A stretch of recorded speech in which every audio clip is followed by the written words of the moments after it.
Today we're starting with a problem from the book, and we're going to use our new potential energy formula.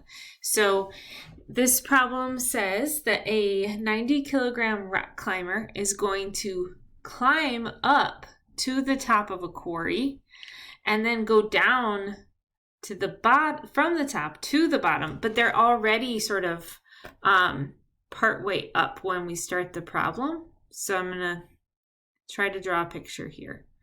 So if we have them holding on, okay, ooh, this is not a great scale. And let's make the quarry look bigger. They are gonna have to go up 45 meters. That's what the problem says. And then when they get to the top, they're gonna go down a total of 85 meters. And it says in the problem that we should use the initial height right here as the reference level. So that's 0 joules, a height of 0. That's kind of weird. Usually we would use the ground as 0, but you're allowed to pick any spot you want. So then we are going to find the potential energy at the top. Okay, and then we're also supposed to find the potential energy at the bottom. Okay, and that's for the Earth plus the person, right? Because potential energy is always for a set of objects. One person alone can't have potential energy. It's really because they're separated from planet Earth that they have potential energy. Okay, so then we know the mass also, so let's write that down. Mass is 90 kilograms for this person.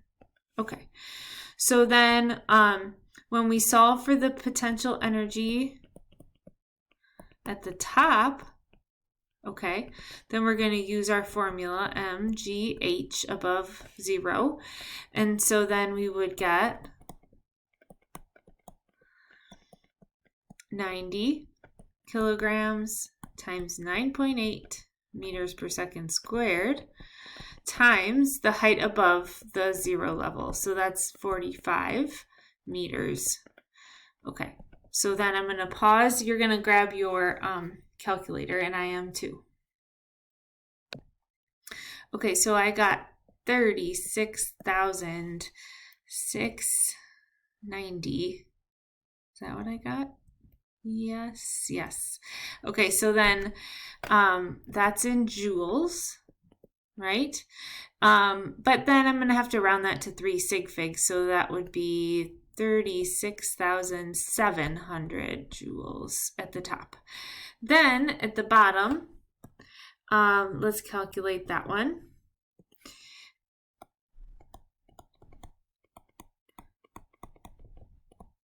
I'm going to have 90 kilograms times 9.80 times, now I have to go, how much is this? That's what I need to know. Well, that would be 85 minus 45. So this is negative 40, right? Meters. So then I'm going to end up with a negative number. That's okay. It just means I'm below where 0 is. Okay, so pause and do the math.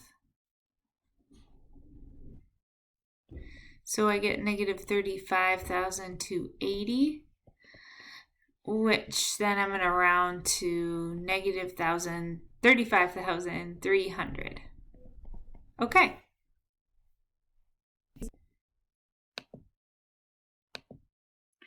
The next kind of potential energy I want to talk about is elastic. So anytime we do work to stretch or bend something, then we're actually storing energy in the form of elastic potential.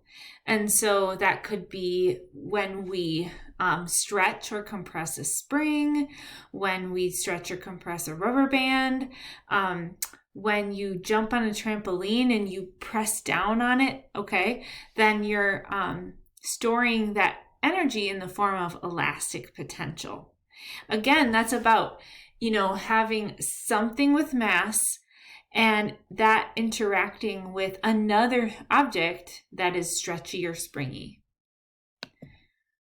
Okay, so when we look at, for instance, pole vaulting, I love this Olympic event because it's got so many energy transformations in it. So we can watch it in class, and there's a link there, or you can look at the that link is probably old. You probably want to go look up some pole vaulters from the most recent Olympics. But what's happening, is that the athlete is running with the pole, so they have some kinetic energy, and then when they plant the pole, they're transforming that kinetic energy into elastic potential, because that bends the pole, and the pole does not like to be bent. So we have the mass, we have the runner who is massive, and they are at one end of the pole, and then the pole unbends, right? And it takes the person with it as it unbends. And so that elastic potential energy then is transformed into kinetic energy and gravitational potential. Here I'm abbreviating. So the gravitational potential energy is the height, right? So again, now the athletes, they're still moving, and also now they're high up because of that elastic potential energy being transformed back into another form. So now this vaulter is high up, and then, that's what they're going for. They're going for height. Okay. So that's a great example. And then they're going to fall back down and and land with some more speed. Okay. And then here, we've referred to this before, but I just wanted to bring it up again. Einstein's famous formula, E equals mc squared. This has a little zero here because it's called the rest energy of an object that has mass. And so, technically, there is an equivalence between energy and mass, and C stands for the speed of light. But really, that's not practical except at the atomic level. And so if you want to study that kind of physics at really small levels, okay, where you can't see what's going on, so you have to do experiments at a much smaller scale, that's where you would get into that energy and mass relationship. Okay, so now let's talk about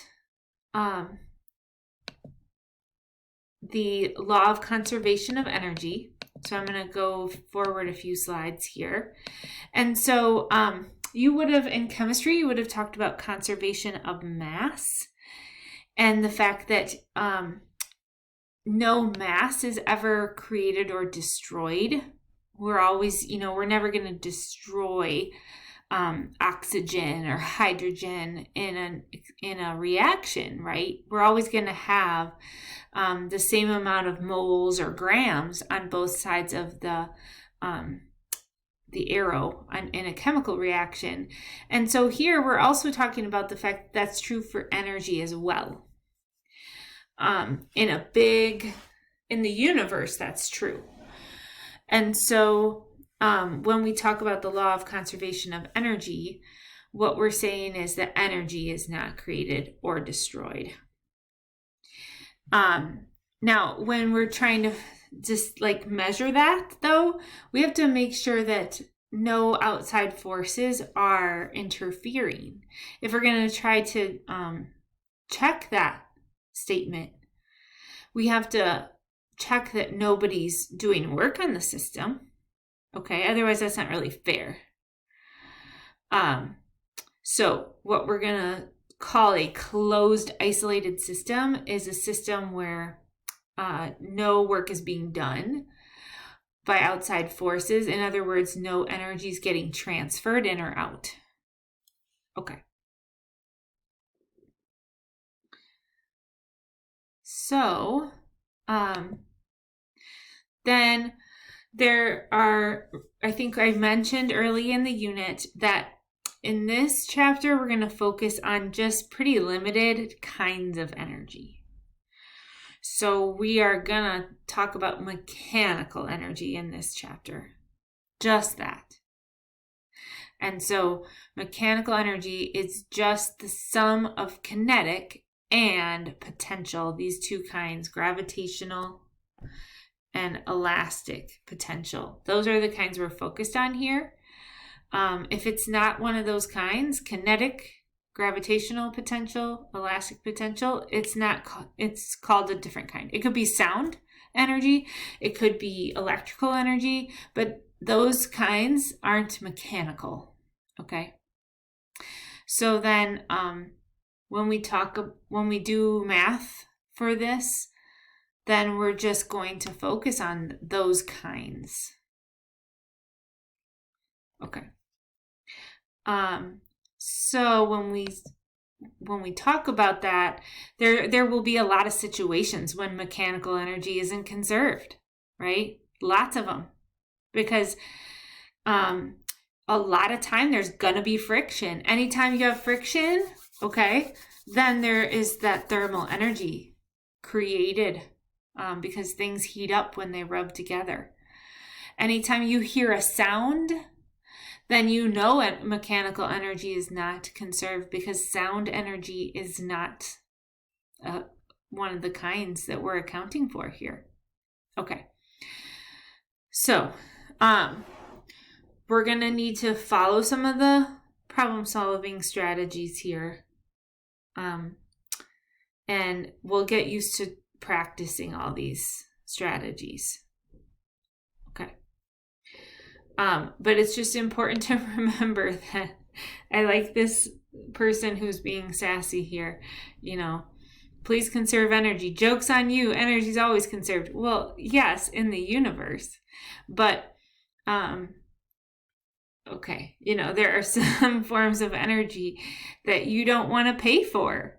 Okay. So yes, you can, turn off the lights at your house so that you're not having the power company, the energy company, burn more coal so that you can keep the lights on, right? Okay. So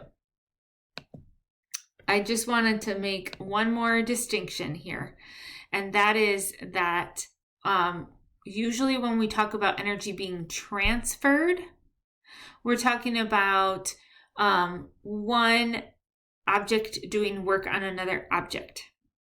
Okay. So like the chain is transferring energy to the roller coaster cars.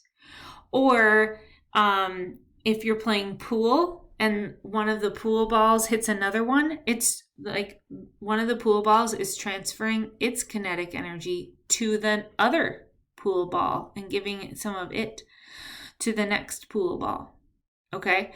But when we talk about kinetic energy being transformed, that means like the energy is changing form. It's not leaving the system. It's just going into another format. Okay.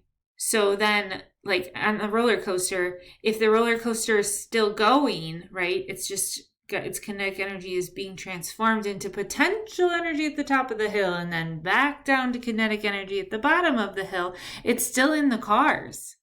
It's just changing form as it goes around the track. That's transformation instead of a transfer to some other object. Okay. So those are all the words we're going to be using to describe, the practical situations that happen with energy transfer and transformation.